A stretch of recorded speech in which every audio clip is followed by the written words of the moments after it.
السلام علیکم ورحمۃ اللہ وبرکاتہ۔ آج 24ویں پارے کا خلاصہ پیش نظر ہے، جس میں سورہ زمر میں بیان ہوا ہے کہ وہ اللہ ہی ہے جو موت کے وقت روحیں قبض کرتا ہے۔ جو ابھی نہیں مرا اس کی روح نیند میں قبض کر لیتا ہے، یعنی شعور، فہم، ادراک، اختیار، ارادہ، ان تمام کی قوتوں کو معطل کر دیتا ہے۔ پھر وہ جس پر موت کا فیصلہ نافذ کرتا ہے اسے روک لیتا ہے، اور جسے زندہ رکھنا ہوتا ہے ان کی روحیں ایک وقت مقررہ کے لیے واپس بھیج دی جاتی ہیں۔ یہ کیفیت انسان کے ساتھ ہر روز ہوتی ہے، گویا وہ روزانہ مرتا اور جیتا ہے۔ پھر سونے کے بعد کوئی انسان نہیں کہہ سکتا کہ وہ کل واقعتاً زندہ ہی اٹھے گا، وہ مر بھی سکتا ہے۔ اس طرح جو انسان اللہ کے ہاتھ میں اتنا بے بس ہے، اگر اسی اللہ سے غافل اور منحرف ہو تو وہ کیسا سخت نادان ہے۔ اس میں منکرین قرآن کی حالت بیان کرتے ہوئے ارشاد فرمایا کہ اللہ کو چھوڑ کر دوسرے سفارشی انہیں اللہ کی پکڑ سے بچا لیں گے، ان کی کوئی حقیقت نہیں، نہ وہ کسی چیز پر اختیار رکھتے ہیں، نہ انہیں کوئی شعور ہے۔ سفارش کا سارا اختیار تو اللہ کے ہاتھ میں ہے کہ اس کی اجازت کے بغیر کوئی کسی کے لیے سفارش نہ کر سکے گا، اور نہ کوئی غلط بات کسی کے حق میں کہہ سکے گا۔ دوسری بات یہ کہ شفاعت کے بارے میں غلط عقیدہ قائم کر لینے کی وجہ سے ان کا اعتماد اپنے گھڑے ہوئے سفارشیوں پر قائم ہو گیا ہے۔ اسی لیے جب اکیلے اللہ کا ذکر کیا جاتا ہے تو آخرت پر حقیقی ایمان نہ رکھنے والوں کے دل دھڑکنے لگتے ہیں، کیونکہ اس طرح اس کی پکڑ کا تصور سامنے آ جاتا ہے۔ مگر جب اللہ کو چھوڑ کر دوسروں کا ذکر کیا جاتا ہے تو یکایک خوشی سے کھل اٹھتے ہیں، کیونکہ اس طرح آخرت سے بے قید زندگی بسر کرنے کا لائسنس ہاتھ آ جاتا ہے۔ یہ بات ساری دنیا کے مشرکوں میں یکساں ہیں، اور بدقسمتی سے اب مسلمان بھی اس کا شکار ہو گئے ہیں۔ زبان سے تو کہتے ہیں کہ ہم اللہ کو مانتے ہیں، مگر حال یہ ہے کہ جب اکیلے اللہ کا ذکر کیا جائے تو ان کے چہرے بگڑنے لگتے ہیں۔ کہتے ہیں ضرور یہ شخص بزرگوں اور اولیاء کو نہیں مانتا، جبھی تو بس اللہ ہی کی باتیں کیے جاتا ہے۔ اور اگر دوسروں کا ذکر کیا جائے تو ان کی کرامتیں اور کرشمے بیان کیے جائیں، چاہے وہ کتنے ہی مبالغہ آمیز اور بے ثبوت ہوں، تو ان کی خوشی کا ٹھکانہ نہیں ہوتا۔ اس طرز عمل سے صاف ظاہر ہوتا ہے کہ ان کو اصل دلچسپی کس سے ہے۔ چنانچہ اس مسئلے میں فیصلہ کن انداز میں فرمایا کہ فرما دیجئے، اے اللہ، آسمانوں اور زمین کے پیدا کرنے والے، حاضر اور غائب کے جاننے والے، تو ہی اپنے بندوں کے درمیان اس چیز کا فیصلہ کرے گا جس میں وہ اختلاف کر رہے ہیں۔ پھر فرمایا کہ اے نبی صلی اللہ علیہ وسلم، کہہ دو کہ اے میرے بندوں، جنہوں نے اپنی جانوں پر زیادتی کی ہے، اللہ کی رحمت سے مایوس نہ ہو جاؤ۔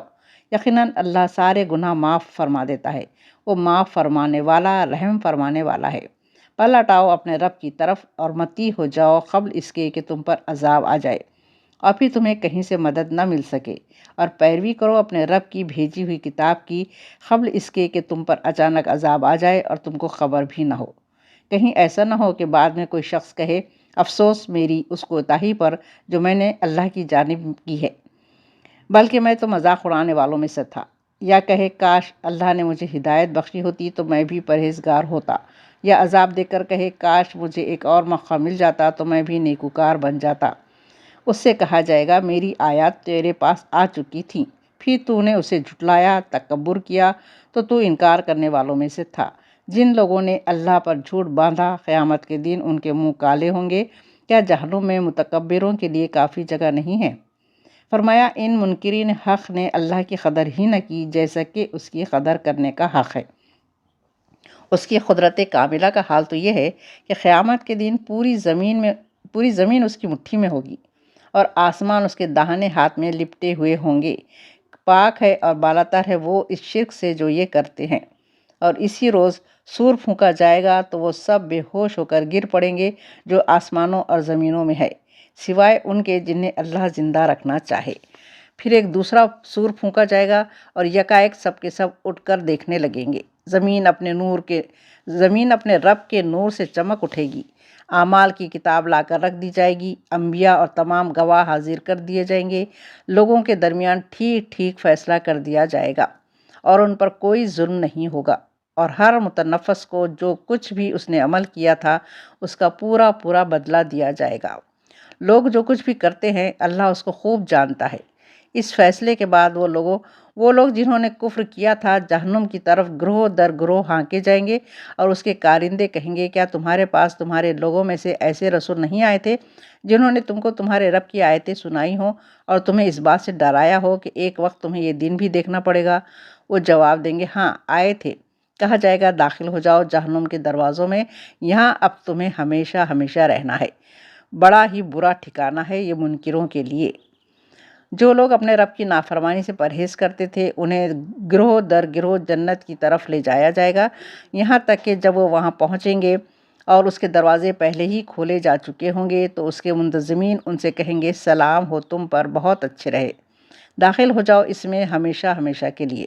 اور وہ کہیں گے شکر ہے اس اللہ کا جس نے ہمارے ساتھ اپنا وعدہ سچ کر دکھایا اور ہمیں زمین کا وارث بنایا، اب ہم جنت میں جہاں چاہیں اپنی جگہ بنا سکتے ہیں۔ یہ کتنا اچھا بدلہ ہے عمل کرنے والوں کے لیے۔ اور تم دیکھو گے کہ فرشتے عرش کے گرد گھیرا ڈالے اپنے رب کی حمد اور تسبیح کر رہے ہوں گے، اور لوگوں کے درمیان ٹھیک ٹھیک حق کے ساتھ فیصلہ چکا دیا جائے گا اور پکارا جائے گا کہ حمد ہے اللہ رب العالمین کے لیے۔ سورہ زمر کے بعد سورہ مومن ہے، اور یہ اتری بھی اس کے بعد ہی ہے۔ سورہ مومن میں اللہ تعالیٰ نے مسلمانوں کے ایک بڑے اعزاز کا ذکر فرمایا ہے، وہ یہ ہے کہ بندہ مومن دنیا میں جس حال میں بھی ہو اللہ کے نزدیک اتنا برگزیدہ ہے کہ عرش کے اٹھانے والے فرشتے جو عرش کے ارد گرد رہتے ہیں اور جو سب کے سب اپنے رب کی حمد کے ساتھ تسبیح کرتے ہیں، وہ مسلمانوں کے لیے استغفار کرتے رہتے ہیں کہ اے اللہ تو ان کی مغفرت فرما اور ان کو دوزخ کے عذاب سے بچا لے۔ اے ہمارے رب تو انہیں جنت عدن میں داخل فرما جس کا تو نے ان سے وعدہ کیا ہے۔ ان کے والدین، بیویوں اور اولاد میں سے جو صالح ہوں انہیں بھی داخل فرما۔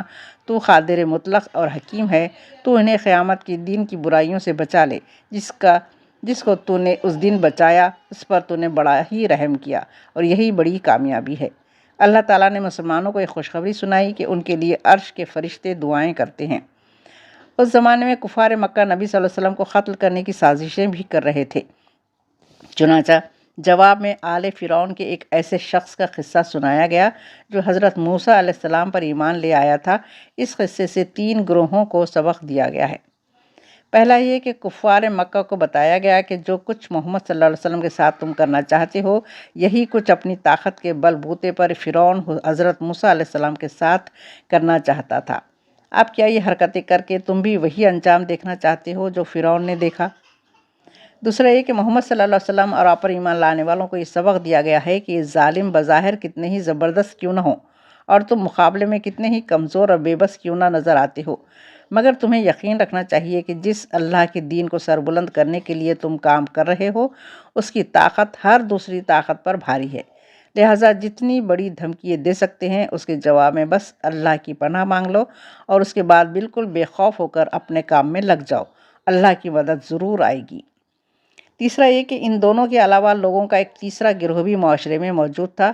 وہ ان لوگوں کا گروہ تھا جو اپنے دلوں میں یہ جان چکے تھے کہ حق نبی صلی اللہ علیہ وسلم کے ساتھ ہی ہے اور کفار سراسر زیادتی کر رہے ہیں، مگر یہ جان لینے کے باوجود وہ خاموشی سے یا غیر جانبدار رہتے ہوئے تماشا دیکھ رہے تھے۔ اللہ نے اس موقع پر ان کے ضمیر کو جھنجھوڑا ہے اور انہیں بتایا ہے کہ جب حق کے دشمن علانیہ تمہاری آنکھوں کے سامنے اتنا بڑا ظالمانہ اقدام کرنے پر تل گئے ہیں تو حیف ہے تم پر کہ تم اب بھی گھر بیٹھے تماشا دیکھ رہے ہو۔ اگر تمہارا ضمیر بالکل مردہ نہیں ہو گیا ہے تو اٹھ کر تم وہی فرض انجام دو جو فرعون کے بھرے دربار میں اس کے اپنے درباریوں میں سے ایک سچے آدمی نے انجام دیا تھا۔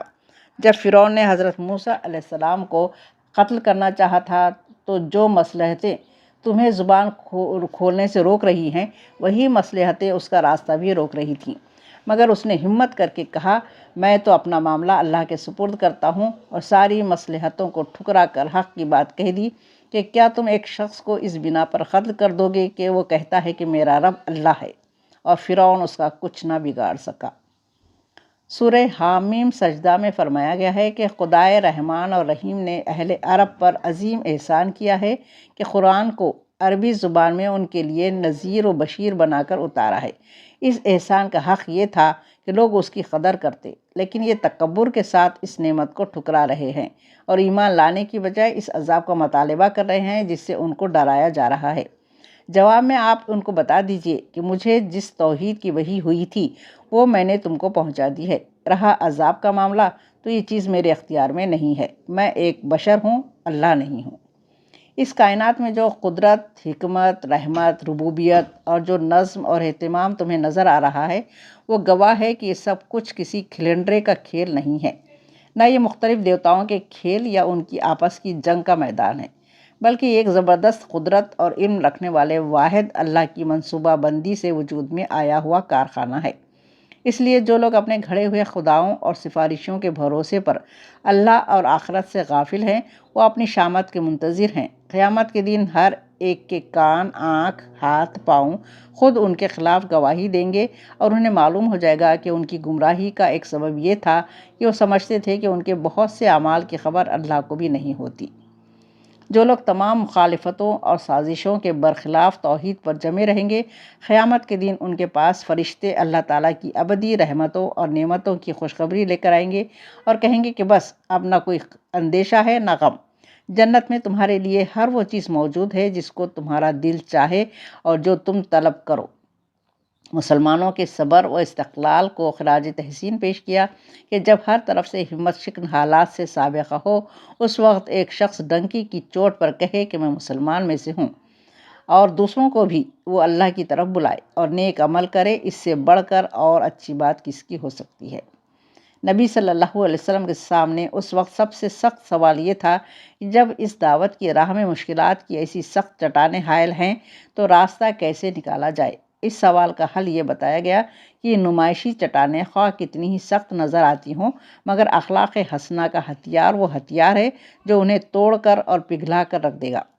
صبر کے ساتھ کام لیجئے، اور جب کبھی شیطان اشتعال دلائے تو اس میں نہ آئیے، بلکہ اللہ سے پناہ مانگیے اور صبر اور حکمت سے کام لیجئے۔ حقیقت یہ ہے کہ کائنات کی ہر شے اللہ کے آگے جھکی ہوئی ہے۔ اللہ کی نشانیوں میں سے ہے یہ رات، دن اور سورج اور چاند۔ تم سجدہ نہ کرو سورج اور چاند کو، بلکہ اس ذات کو سجدہ کرو جس نے انہیں بنایا، اور اگر تم واقعی اسی کی عبادت کرنے والے ہو۔ اگر یہ لوگ تکبر میں اپنی بات پر اڑے رہیں تو اللہ کو اس کی پرواہ نہیں، کیونکہ مختلف فرشتے شب و روز اللہ کی تسبیح بیان کرتے ہیں اور وہ کبھی نہیں تھکتے۔ آخر میں عذاب کے لیے شور مچانے والوں کے حال پر اظہار افسوس کیا گیا ہے کہ ان کی بدبختی کا یہ حال ہے کہ اللہ نے اپنے فضل سے ان کو توبہ و اصلاح کی جو مہلت دی ہے تو یہ سمجھتے ہیں کہ یہ محض دھمکی ہے، حالانکہ اگر ابھی ذرا پکڑ میں آ جائیں تو اس سے نجات کے لیے لمبی لمبی دعائیں مانگتے نہیں تھکیں گے۔ اللہ تعالیٰ سے دعا ہے کہ اللہ تعالیٰ ہم سب کو قرآن کے پڑھنے، اس کو سمجھنے، اس پہ غور و فکر کرنے اور اس پر عمل کرنے کی توفیق عطا فرمائے۔ آمین یا رب العالمین۔